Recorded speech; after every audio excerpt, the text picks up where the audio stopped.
It's the True Faith podcast live on YouTube with Keith Gillespie and Marc Corby. Very special guest, Keith Gillespie. Thanks very much for joining us, giving up your Friday night to answer our questions and our users' questions. So we're very grateful to you for that. And Marc, you too, I suppose. You too. So Keith, for people who aren't as aware, has been doing an amazing series of podcasts with True Faith over the last couple of months, really, month or two now, Keith? Yeah, maybe a bit longer. Maybe longer than that. And that's with Marc and Norman, and talking about his time at Newcastle United. And then, of course, for our patrons, Keith has also been doing a pro view, getting the pros view on Newcastle United and how they're doing at the moment. If you're interested in that, it's about £7 a month. We do 3 to 4 additional podcasts a week. Please do consider joining us. It's great. It's good fun. And Keith's there, and I'm there, and Marc's there too. The whole gang. So we're going to ask some questions. Our patrons have asked questions of you, Keith. So without further ado, do you remember, this is from John Paul Morrow, do you remember a particular game or moment when you thought the fan support really made a difference, where you really felt it, either individually or as a team, collectively? I think just playing at home at St James's Park, the fans always make a difference. You know, the noise that they made. And I know it was 23 years ago yesterday was the Barcelona game. Yeah. I know. I watched quite a bit of footage yesterday that people had sort of posted, and there was a lot of sort of pre-match stuff and all, and just the noise that night. Just people commenting said it's the noisiest they've actually heard St James's Park, and you know, rightfully so when you've got somebody like Barcelona there, and obviously with the performance that we put in as well. So I would say probably that, but you know, most games. Especially in the 95-96 season when, you know, we had sort of 19 home games in the league and we won 17 of them, drew 1 and lost 1. So, you know, the crowd's going to be, you know, obviously very good when you're winning. But, you know, the majority of the time, the Newcastle fans are incredible. They get right behind you, and, you know, it was a pleasure to play in front of them. I'm just going to follow up with my own question.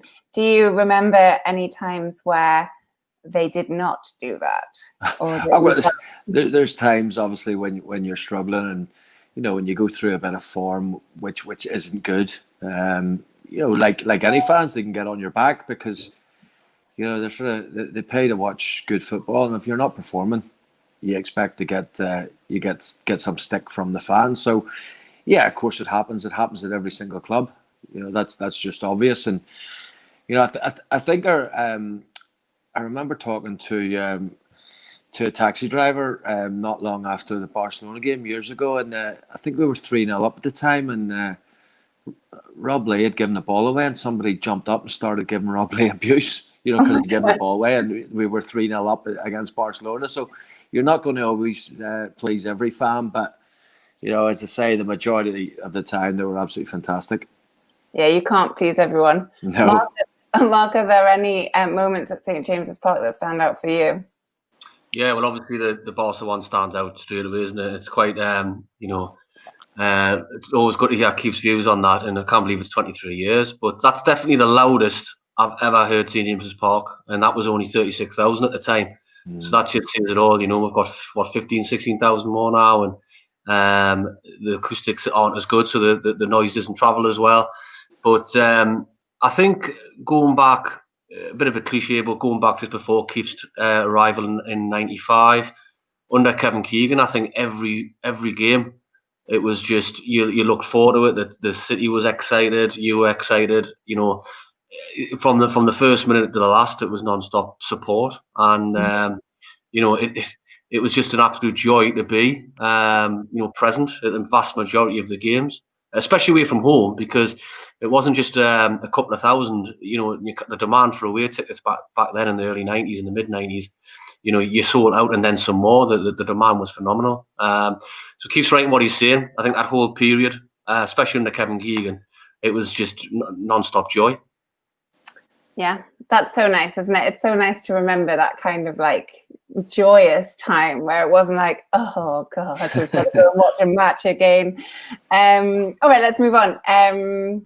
From Chris. By the way, these two questions and quite a lot of the questions were prefixed with, "Hi Keith, absolutely love the podcast. Thanks for all the work you're doing." So I just want to put that out there. I've cut it off the questions quite deeply, but it was there. My question is, are there any teams that you love to hate, both as a player and or as a fan? I hate Liverpool. I really despise Liverpool because I mean it's no shock that I actually grew up being a Man United fan. I think people know that, but you know, my childhood was Liverpool winning everything. So you know, you just you grew to sort of hate them over the years, and now they've won the league again. You know, I hate them even more. But they would be the ones more than most. But you know, playing up in Newcastle, you know, you obviously hate the Mackhams. You know, I remember actually going not long after I left Newcastle and signed for Blackburn, playing in the FA Cup against Sunderland at Ewood Park, and I got stick the whole game, and I managed to score the winner about 15 minutes to go, and give a bit of a sign back to them, and a few of the Sunderland fans reported me to Blackburn, and Brian Kidd held me in, but he laughed about it. You know, it was just one of them. It's just one of them. You're getting loads of stick, so you want to shut the fans up, and obviously I was able to do that by scoring the winner. That's so good. That must have felt so like two fingers up at them. Yeah, well, that's pretty much what I did. Before the watershed. So we will move on. Actually, you're a Man United fan. My friend Tom texted me a question, so it's not actually using the correct forum, but he wanted to know if you ever regretted leaving Man U. You know, you were there, and then obviously you signed for Newcastle in the sort of transfer with Andy Cole. Did you ever regret leaving Man U, or do you think it was the right thing for you? No, the thing at the time was that it was my decision at the end of the day. You know, Man United were in for Andy Cole, but the only way the deal was happening is that I went the other way. And if I had turned the deal down, the whole move was off. So it was my decision at the end of the day. And, you know, I had 4 amazing years up there, so I would never have changed anything for 1 second. Mm-hmm. And I suppose as well, you went through. You were a youth player at Man U, weren't you? And through the academy and stuff, you had a good sort of bit of, it's not as if you were there for a short period. You were there in your sort of. Yeah, I was there, you know, 3.5 years, and you know, I came through the youth team with Beckham and Scholes and Nicky Butt, Gary Neville, and people like that. So we had a fantastic youth team. So I was fortunate to come through such a great side, but unfortunately at the time I had Andrei Kanchelskis in front of me at Man United, and right, you know, the chance to go to Newcastle and work under somebody like Kevin Keegan was you know, too good an offer to turn down. Yeah, it makes sense. Okay, next one. I don't think, we're good. Anthony Edmonds-Fahy, would any of the current Newcastle United players get into the Newcastle United squad of 95-96, in your opinion? Gosh, I don't know about that. You know, we've obviously got a few good players in there now. You know, you got somebody like St. Maximum, who's probably one of the best players they've got now, but would he get in ahead of Ginola? I'm not so sure. You know, who would get in ahead of Les Ferdinand and Peter Beardsley back in 95-96, and you know, Rob Lee? You know, it's for me probably not. But okay. I'm probably a bit biased, but probably Marc's probably the better person. Yeah, I was going to come to ask that question. I don't even think St. Maximum would be third choice after Scott Sellers, to be honest. As exciting as St. Maximum can be on his day, Scott Sellers was a lot more consistent. You know, and like we've discussed before, Keith, Keegan just kept building and building and building. You know, he replaced Franz Carr with you know, Rob Lee with Rule Fox, then Rule Fox with yourself, and that's just the right hand side. So for me, you look at it now, this is probably the only first transfer window for a long time that you've actually felt we're buying players who are better than who we've got. So maybe it's a little bit early to ask that question, but I don't think any of them would be anywhere near. Perhaps Dubravka, the keeper. He could be up there with Pav or Shaka. But then again, Keegan didn't really have a number one keeper, did he? No. The short answer, no. Right. I love that. Thanks. Yeah, it's too hard. It is too hard. I mean, when you put it in that context, Marc, with the sort of Keegan building out the squad in the way that he did, and the time taken, and the sort of, it wasn't sort of built around any one player. It was built around this whole team of like this cohesive team. It would be hard to just pluck a player out and drop it into that and say, oh, well, this person's better. I think it does. It was very much a good sort of like moment in time for that squad. So sorry, Anthony, no, none of them would. But he has a follow-up question.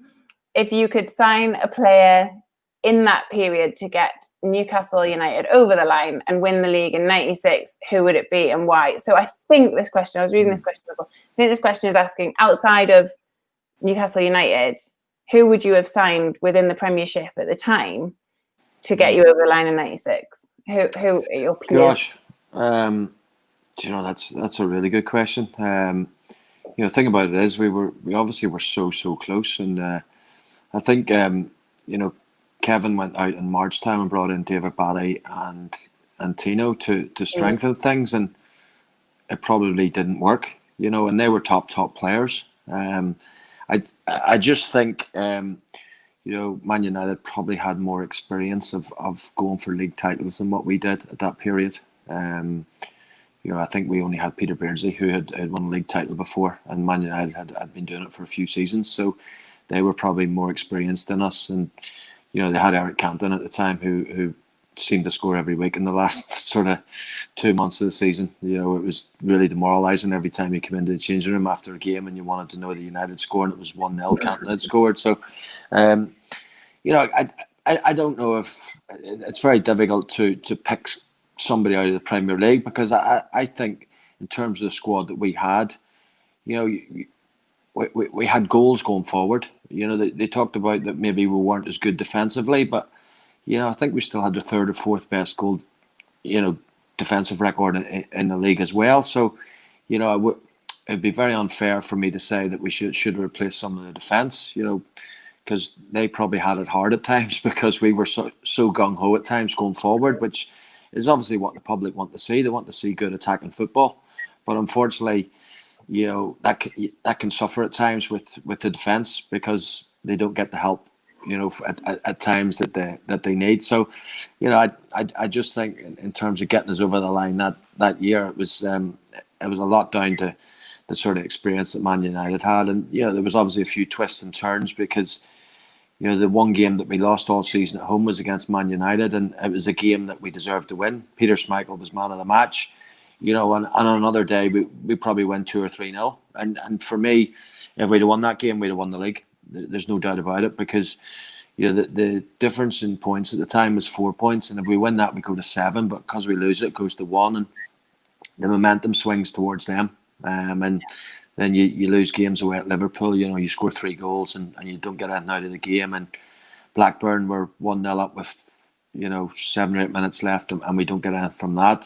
So it just seemed to all go against us towards the end of the season. But I think, talking on the podcast before, I think at the start of that season, if you had said to a Newcastle fan that coming into the last day of the season we would have had a chance of winning the league, they would have bit your hand off. Mm-hmm. Yeah, absolutely. Marc, is there anyone that at the time can you remember? I'm not going to give away your age, but at the time, can you remember looking around and being like, "Oh, I wish we had that player"? I think in hindsight, it's easy to say this.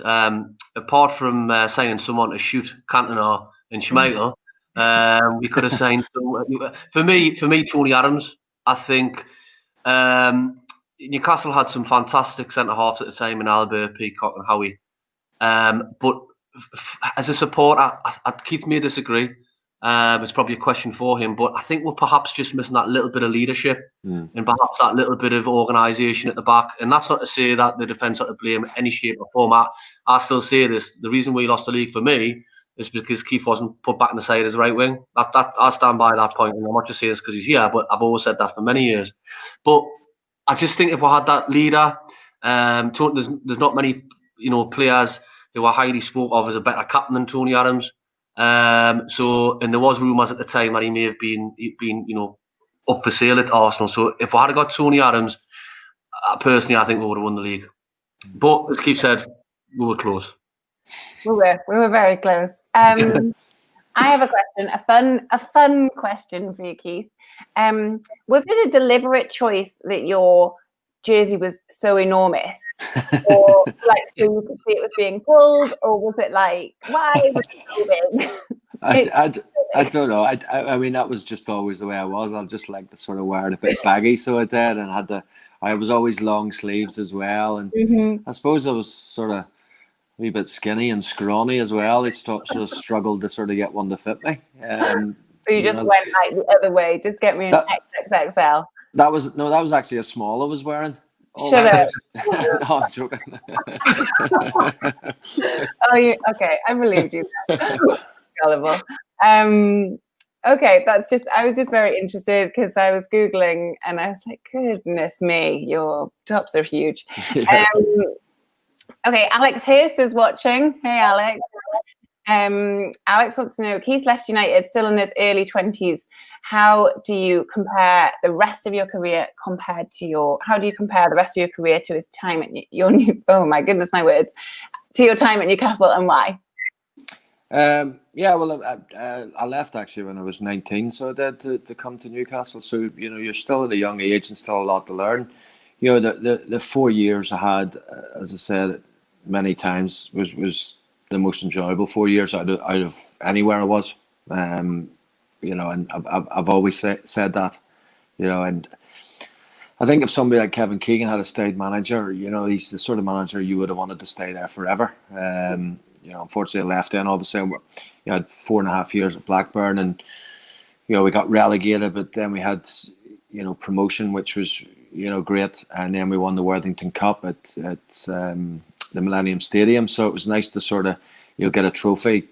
Because the previous time we were in a final was the '98 final against Arsenal at Wembley with Newcastle, and I missed the game injured. So that was sort of the lowest point in my career, missing that game. Because you sort of grew up watching FA Cup finals, and to appear in one would have been magnificent. But I think I did okay in my career. I played for some big names. You look at Ferguson, Keegan, Dalglish, Hulett, Souness.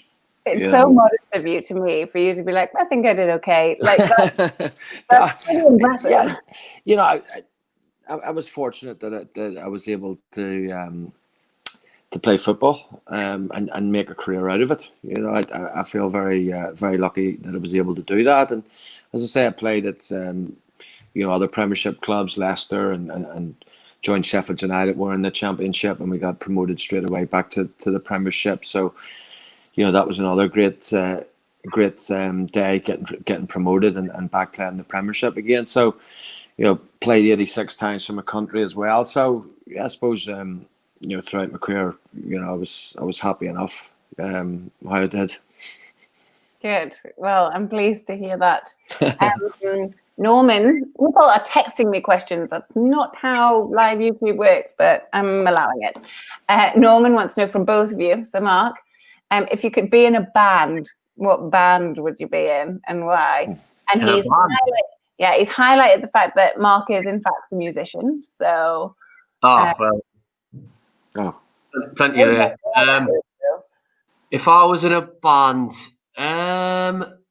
well, my favourite band of all time is the Charlatans. I would love to have, I'm a drummer, so it depends. Sometimes you look at bands who have got unbelievable drummers like the Stone Roses, and you think that's a challenge replicating someone like Rennie and the Stone Roses. But if I could be in a band, it would probably be the Charlatans, because they've been my favourite band for about 30 years now. So the Charlatans. All right then, I'll take it. You've never heard of them? I don't really have a sort of favorite band. It's sort of just like all. I think it's too hard to pick a favorite band. I know, you sort of just like all type. I like all types of music, and yeah, half the time I'm listening to stuff and I don't know who sings it, but I suppose because I had sort of a wee bit of a bad boy reputation off the pitch at times, I'd probably have to be in a band that had that sort of type of bad reputation. Probably maybe Oasis or something like that. There, who obviously were never squeaky clean. I bet Oasis are very glad that smartphones weren't around when they were okay, we'll get back to something a bit more football-y. Adam Morrison wants to know, what do you think it was about Kevin Keegan as a manager that meant he could get the very best out of his players? Well, that's an easy one. Just his man management style. I think coming into training every day was, you just come in with a smile on your face, and you just enjoyed training. He made training really enjoyable. He liked to have a laugh as well. But the man management side of things was the best I've ever seen, and it's a great trait to have as a manager, because it's very difficult, to be a manager when you've got a squad of so many players and you're trying to keep everybody happy, and you obviously it's difficult to do that. But just as team talks were, they weren't very long. They were, if we'd won the previous week, team talks would be more or less, you come in and say, same team, same again, lads. And it was that simple. But the good thing then that he would do, he would go round the dressing room and speak to players individually.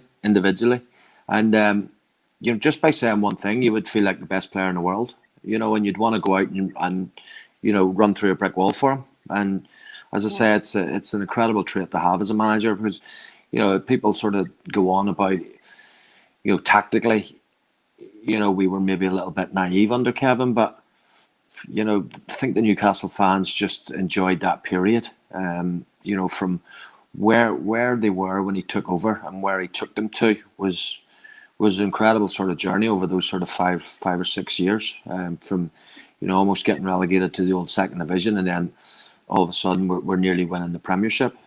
So I think, with his man management, it was just incredible. Yeah, and I think you kind of talked about it on the podcast with Marc and with Norman about, you went to his house, you'd have dinner at his house, he helped you out when you were having personal issues. There were, it sounds like that sort of pastoral care, if you will, was really there with Kevin Keegan. Oh, absolutely. I mean, I was sort of the youngest player sort of in the squad pretty much. So, he always wanted to make sure his players were okay. And obviously with off the field problems that I had, he was always there to help me. And is that different? This is sort of follow-up from me. Is that different in your experience to other managers? That's quite unusual, is it? That level of sort of care? Well, some managers would care more than others about their players. Other managers, I wouldn't imagine Ruud Gullit would have been like Kevin Keegan. Kevin Keegan was such an infectious character. And even just down at the training ground when you had thousands coming to watch, and he'd want to make sure that you were there until you had signed every single autograph before you left training. Before training, after training, he'd be signing. And it was just the way that he always said, it's the club it's the fans' club. It belongs to the fans. And he wants to have that relationship with the fans, and I think he had it perfectly. And even when they sold Andy Cole, and when he was standing on the steps that time, and not many managers would do that, but within a sort of conversation, and he said, you've got to trust me. This is the way I see taking the club forward. And then the people who were sort of having to go sort of took a step back and went, fair enough. They did trust him. And you replaced Andy Cole with Les Ferdinand, who was incredible then as well. Marc, can you remember, were you one of the people who was not trustful? Did you require that standing on the steps and that sort of moment? Or no, I think everyone was gutted that Cole was sold. We've discussed this on previous podcasts, but there was clearly a problem somewhere, and I don't think the real truth's come out. But I think the proof was when we went to Blackburn in the cup replay, and I went down that night. We weren't expecting to beat Blackburn because we fell away a little bit in the league, and Blackburn were top about 5 or 6 points clear of Man United. And we took about 5,000 or 6,000 down that night, and the support for Keegan was just unbelievable. It was just, a call to arms. Look, we've got you here, and it just nipped it in the bud straight away. I think, Keith, it just went. All right, people were annoyed, upset that we've sold Andy Cole, who was just, for me, he definitely makes my all-time 11 Andy Cole. But that's for another podcast, I think. But write that down. I think the disappointment of losing Cole was quickly forgotten about, and it's a results business. And we went to Blackburn and beat them in the cup, and we drew with Man United in the game that Keith and Andy weren't allowed to play, and that was classed as a great result that day. And even that day, the support for Keegan was absolutely fantastic at St James's. So it was nipping the bud straight away, and I think everyone just got on with it, to be honest. Yeah. So we've got a couple of questions come in from people watching. Mick Wisson would like to know, what did you make of the atmosphere at St James's Park before signing, and Newcastle fans in general? Well, that was part of the reason that it did sign, because the night when I was sort of told about Man United being in for Andy Cole, I was away at an FA Cup game with Man United against Sheffield United and at Bramall Lane, and I was left out of the team and the squad, and then the manager, explained the situation that they were in for Cole and about me going the other way. So I remember sitting beside one of the youth team players that came through, Ben Thornley, who and I wasn't allowed to say anything. Alex Vernon told me not to say anything, so I'm sort of just speaking to him and trying to get the conversation on to Newcastle, and I was able to do that. And he was like nothing but compliments for the fans, because I always remember their first season back in the Premier League. They drew 1-1 down at Old Trafford, and Andy Cole scored. And I was just a sort of first-year apprentice, and I was at the game, and I'd never experienced Newcastle fans before, and it was something that always stuck with me. And then I played against them in the League Cup, whatever it was called at the time, Coca-Cola Cup or whatever it was, and we lost 2-0. But again, the atmosphere that night was just absolutely electric. So I knew about the Geordie fans then, how passionate they were about their football, and it was a big thing in me signing there and wanting to play in front of them. Well, I'm mega proud to be a Newcastle fan, even if it has looked the way it's looked for the last 13 years or so. So I obviously that's music to my ears. I'm very happy that that's the case. So King Cooper wants to know, what is Marc's favourite game to be at when Keith was playing? So when Keith played for Newcastle United, Marc, what was your favourite game that you saw him playing? And then Keith wanted to think about, what was your favourite game you played in for Newcastle United? Marc? I think, if we disregard the Barcelona game, because that's obvious. Yeah. Keith's standout performance of his career, and I've said this, it's probably the biggest, most enjoyable night of my supporting career. Apart from that, I think in the 95-96 season, the first probably 3 or 4 months was just an absolute joy. We were battering teams, and sometimes the teams were lucky to be beaten 3 and 4-0. But one game in particular, which was just it was fantastic performance. I think Keith got 3 or 4 assists that day. I think Lee Clark scored a screamer, which was unheard of. Wimbledon. Ferdinand got a hat-trick. Yeah. Vinnie Jones ended up in goal. Yeah. And even the banter with Vinnie Jones, and Newcastle fans have got a bit of history with Vinnie Jones, because despite his his sluggish ways, he's obviously a decent enough bloke, And he went in goal that day, and even the Gallagher were applauding every save he made. Yeah. But we beat them 6-1 Wimbledon. We're a good side at the time. Yeah. But Keith was probably unlucky not to get man of the match that day. You got was it 2 assists that game? I think might have been 3, maybe. 3 assists. Yeah. And, like I say, even Lee Clark scored an absolute screamer with his left foot, and I think the players were even laughing. This is just, this is just an absolute joy. So Philippe Albert scored a screamer as well. Come off the bench, I think, in outside the Putin. It sounds as if we were taking the mick, shall we say, and we probably were. And it's not often Newcastle fans can say we've just took the absolute mick out of a football side there. And 6-1 Premier League, that's the one off the top of my head. That's a good one. That is a good one, and it's memorable. I think you talked about it on one of the podcasts as well. I think Keith, you did. Keith, what about you? What's your favourite game you played in for Newcastle? You're now not allowed to say the Wimbledon one. Oh yeah, well, I'm not going to. The Barcelona one's obvious, so I won't say that either. But I think it was actually the following season when we played Aston Villa at home and we beat them on a Monday night 4-3. Dwight York actually scored a hat-trick, but again I had a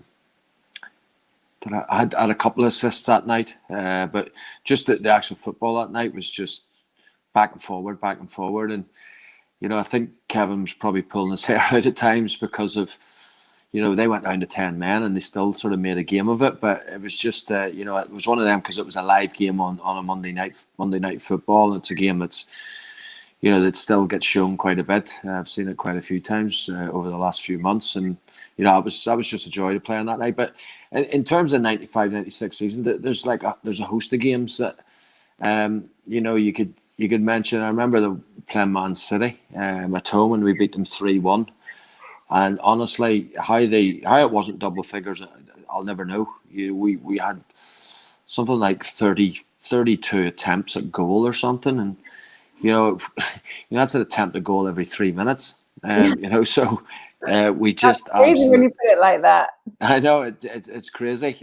So that was a great game to be involved in as well. But like most of that season, playing at home, we really put in some great performances over that season. Yeah. I get like, it's like, it takes me away and it's like, what a lovely idea. Just getting really like attacky football. Like we're wiping the floor, we're taking the mick, we've got 32 chances on goal. Oh my God. It's like a distant memory. Okay, we'll go. Oh, we've got one more from King Cooper who asked that previous question, and then I'll get back to a couple of our Patreon questions. Keith, who was your best mate in the squad? To be fair, we were very close as a squad. The bondness was probably the best that I've had at any club that I've been at, and we used to, organise every sort of 3 weeks where everybody went out, all the players. Yeah, we were in Uno's and then where were we? We're on to the sort of was it Martha's up the street and then down to Julie's. But it was one of them where there was no excuse. Yeah, you had to go, and this was like the coaches as well and the physios, kit man. It was only Kevin Keegan, Terry McDermott, and Arthur Cox who weren't there. So there was.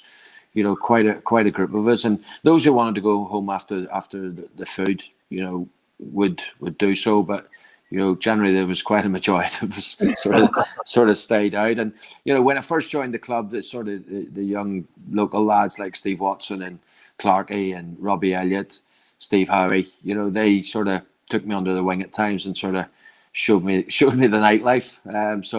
I was close to them, but as I said, it was a close squad. Later on in times, I was very close to Tino. I still speak to him now, reluctantly because I can't understand him at times. But no, he's a great lad. So he is, and he loved his time at Newcastle. It's a shame sort of when you look at somebody like Tino and you look at somebody like Les, and they only spent 2 years, a piece at the club. Those players should have been at Newcastle for a lot longer, considering how good those players were. I think if you asked a lot of fans as well, they would not say 2 years because those players made such an impact or were such personalities. I mean, Marc obviously has the memory of several elephants, so he can tell you the dates from which they were signed to when they left. But I think most people would expect, oh yeah, a few years, 4 years. I don't know, like they were such. Yeah, I think Les was something like 74 games and 50 goals, which is incredible total. I don't know Tino's exact amount. He obviously didn't score as many goals as Les, but he was obviously very entertaining for the crowd at times. Yeah, absolutely. It's strange to just interject there, Charlotte. You mentioned the short period that they had, but when you add the likes of David Kelly and Andy Cole, they had really short periods at Newcastle as well. Jonathan Woodgate, who for me was probably the best centre half I've ever seen. He was only at the club for a little over a year and a half, I think. And it's amazing that a lot of the players who are really, really fondly thought of and could potentially make your all-time 11 has played such a short period of time in Newcastle's history. It's odd. It is strange. Luke Nicholson, I know that you scared me last week by pretending there was someone behind me in the window. That's why I picked where I am this time. I get that. All right, let's keep moving. Paul Faith would like to know, really enjoying the preview, if you were to be currently playing, which Premier League team would need your services magically the most, and who would you sign for? I cut this question off, so it's in two parts. I'll leave the main bit up. I think the thing about it is that the position that I played and the formation that most teams played, back then, was 4-4-2, and it's something that we don't really see a lot of now. And how many sort of wingers are there in the Premier League now? Out and out wingers, who sort of get down the line and get crosses in. It's sort of like a bit of a dying art. So I probably would be pretty redundant if I was playing nowadays, because, as I say, my sort of biggest asset was my pace and getting down the line and getting crosses in. And as I say, clubs don't really do that at all now. Since sort of Guardiola's come over, they've sort of now adopted this sort of 4-1-2-1-2, whatever it is. I'd probably name 12 there, but 4-4-2 was for me was the most exciting formation, and clubs played against it, and they set up exactly the same. And now, because the way all these formations are, clubs have to sort of set up differently to try and combat what each other's doing. So I don't know where I would fit in at any club, really, because as I say, I don't see many wingers about. Well, that's interesting, actually. I'm going to skip over a question because we got one from Sam Wilson on Facebook, and it kind of ties into that. And I wonder if you could go into a bit more detail. As a former winger, how do you think the role has changed? I mean, we've touched on it there with the change in how teams line up tactically against their opponents, how this 4-4-2 is kind of like not fashionable, if you will, anymore. And then further to that, do you think the quality of winger play has diminished, given teams nowadays the end of that is a bit more cautious? What do you think? Yeah, I explained there before about we just don't see wingers, but certainly when I was at Newcastle and you've got Les Ferdinand in the middle and then you got Alan Shearer in the middle, they thrive on crosses. They don't want these wingers cutting inside and not getting balls into the box. They want to. You look at many goals Les Ferdinand scored from his head from crosses. The same with Alan Shearer. And if those type of players are up front, you have to play with wingers and you have to get balls into the box. It's even sort of changed probably with front men. They don't seem to be these big target men like they used to be. Mm-hmm. You look at Leicester. Jamie Vardy leads the line at Leicester. He's not one who sort of, like an Alan Shearer or a Les Ferdinand type. You look at sort of Man United at the minute, and it's Martial who's up there. He's the same. Man City, Aguero. So there's not many sort of players who play up front now who sort of need the sort of service that sort of Alan Shearer and Les Ferdinand, for instance, would have needed. So it is, as I say, it's a dying art in terms of the 4-4-2, and who knows, it might come back. But Steve Bruce is definitely championing it at the moment. Yeah, the thing about a holding midfielder now, and then two in front of them, that was never thought of back then, because Kevin Keegan, there'd be no chance that he would do that. Although when Lee Clark played and then David Batty, it was Rob Lee in front of them, and they sort of held a bit. That if we did lose the ball, they were great players to sort of pick the ball up and win it back again for us. And you need players to gap, but certainly not the way teams play now, 4-1, and then 2 centre midfielders in front of them. So it's just the way the formations changed and the way the game's changed. Do you feel sad about that? Do you feel nostalgic, or do you think that's just what happens? Well, I do, yeah, because I think wingers are players who get supporters off the edge of their seats, because when Ginola received the ball or I received the ball, I think everybody knew what the first thought in our mind was we'll get at the fullback here, we'll try and get down the line, we'll try and get crosses in, and it is something that fans love to see, and unfortunately we don't see enough of it now. Yeah, it's interesting because you sort of see how we are playing and how we do it.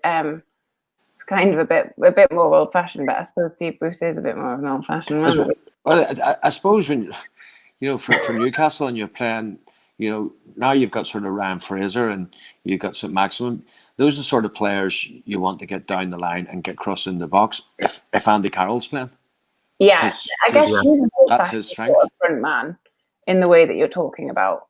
Yeah, if you've got Andy Carroll in the middle, there's not many better, or not many people's going to beat him in the air, and he's such a physical presence, and he will throw his head in where it hurts, and Fraser's certainly one that plenty assists in the Premier League when he was at Bournemouth, and I think it's an excellent signing, and hopefully if you keep Andy Carroll fit, because I thought the first game of the season he was excellent. Put a real shift in both boxes. He's just as important at the defensive end as he is in the other at the top of the pitch, because of how many headers he wins from corners and really takes the pressure off the defence. Yeah. So we've got a couple of comments more than questions. Luke Nicholson. Marc, I wonder if you would comment on this one. David Beckham would be completely obsolete in today's game. He'd be more like a number 10 or a holding, a bit like John Joe Shelby. What do you think about that? No, David Beckham had a lot more to his game than just crossing the ball. You know what I mean? He was a leader. By the end of his career, he was dropping back and distributing the ball across the pitch. It's a point, but I think what Keith said there is a great point. There's two things actually. Keith would get a game for Newcastle because, as Kenny Dalglish did, he probably got a game up front instead of Joe Linton last season. So don't think of that obviously, Keith. But in the other point, I suppose, is in regards to I've just totally lost my train of thought. Carry on. Well, I was just going to also corroborate what you said about Andy Carroll. I think one of the biggest surprises of our first game of the season was that he did 90 minutes or 94 minutes and looked fine, tired, but managed it. Last season I didn't expect him to do more than 60 minutes at any one time. So that was quite a cheering thing. I've remembered my point. I was just going to say, you mentioned Andy Carroll. I mean, remember when he was at his first period at Newcastle and Joey Barton was, he was one who was putting it on his head for him. The partnership was fantastic, but Joey Barton was far from a winger. So just go, how much football has changed even in just the last 10 years alone. So, yeah, it is. It's interesting to see where it'll go. Mickey wants to know, what current Premier League player is most like you, Keith? Your style of getting down the line fast and getting the ball in the box for strikers is really uncommon now, which obviously ties into what we've just been talking about. Do you think you would be? Do you think you would be more effective or less effective now than it was then? Obviously, some of that we've kind of answered, but the current player is. Yeah, I mean, again, I'm sort of struggling to sort of think of out and out wingers who who'd like to get to the byline. I mean, as I said before, my biggest asset was my speed, and you got players who are very quick in terms of Premiership nowadays, and you look at people like Sterling and all. He's more a sort of cutting inside sort of player, and obviously scores a lot of goals. Trying to think of somebody who is an out and out winger is something that, as I said before, I just can't think of any, because I don't know how many teams actually play 4-4-2 at all, and as I say, 4-4-2 was such a strength for us at Newcastle. We very rarely shied away from that. On a couple of occasions we actually played 3-5-2, but in terms of playing 3-5-2, your sort of wing backs are normally pretty much like right backs who've been given that sort of role. But when we actually played it, we had myself as a wing back and Ginola as a wing back, so that shows you how sort of attack minded we were. And the first time we tried it was we played Ferencváros in Europe, and we'd lost the away game 3-2, and we won 4-0. And because we played so well, it was just a new formation that Kevin sort of tried out that night, because he knew we needed to get back in the tie and get at this team. And I remember we played it again on the Sunday against Middlesbrough at home, and we won 3-1. And I think after that he went back to 4-4-2 after that.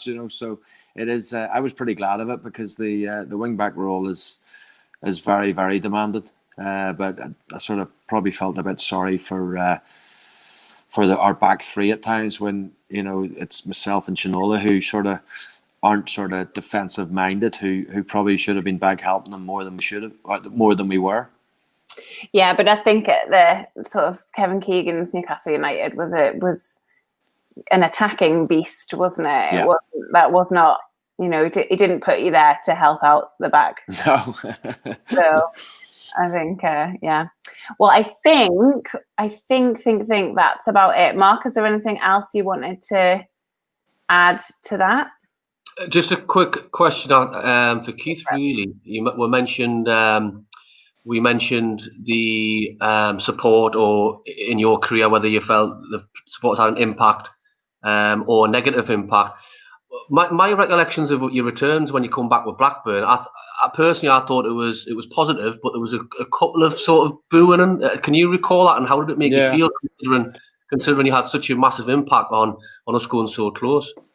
Yeah, I remember the first time I came back with Blackburn. It was it was an FA Cup game. I think we drew 0 each, maybe 1 each. 0 each, maybe, I think, because we lost the replay at Ewood Park. I think Louis Saha scored the winner.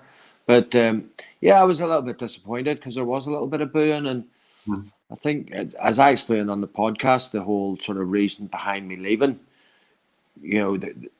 the club just, I'd lost faith in the club in terms of what they'd tried to do to me the previous summer when I'd failed the medical, and they sort of put out that my career could be in doubt, which, it's obviously it was my livelihood, and you've got a member of the board putting that out to the press, something that he knew absolutely nothing about. So that sort of soured my relationship, and I couldn't see a way back then.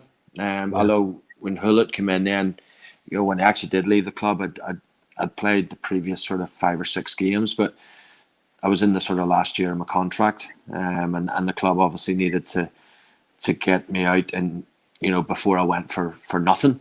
They wanted to get some money for me. So yeah, I was a bit disappointed. When I was at Sheffield United, when I came back, I actually captained Sheffield United that night, which was a great feeling. Going out to St James's and captaining a club against Newcastle, and we actually won 1-0.